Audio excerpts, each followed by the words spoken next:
Ecology focuses on the connections between organisms and their environment. Throughout our ocean systems, there are many different ecosystems that focus on different organisms. Growing up on Vancouver Island, I've lived very close to the kelp forests, which have always held a special place in my heart, and what I decided to talk about in this video. Kelp forests are extremely diverse and are home to an incredibly diverse range of species, including sea stars, snails, slugs, sponges, sea otters, and many different species of fish. That means that these organisms rely heavily on this ecosystem to survive.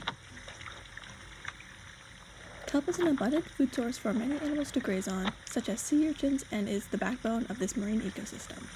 Any drift kelp that isn't eaten decomposes, and with help of bacteria is turned into detritus, which is taken up by filter feeders or deposit feeders.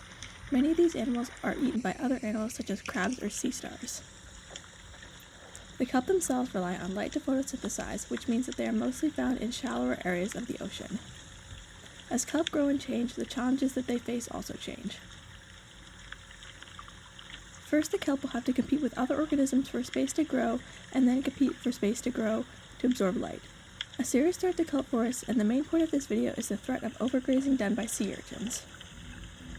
Urchin populations left unchecked can create urchin barrens where the kelp forest used to be. The urchin diet consists of red, green, and brown algae.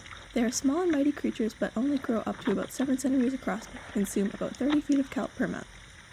A well-known predator of sea urchins is a sea otter, which regulates sea urchin populations through top-down control.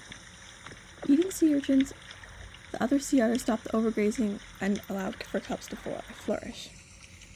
This allows for an ecological balance between organisms. This makes the sea otter a keystone species. The balance of this ecosystem has been threatened by the overhunting of sea otters during the fur trade.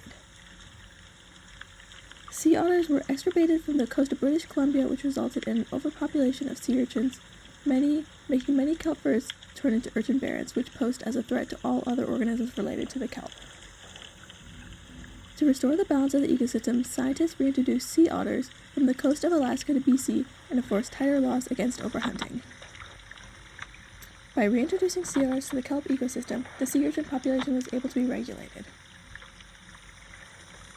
Overall, this is one example of how our Earth, although resilient, is an intricate web of life that can be delicate. Ecological balance plays a critical role in sustaining biodiversity and preventing and preserving life on our planet. It is important to be aware of the significant need to protect these connections to ensure the long-term health and resilience of our planet's ecosystems.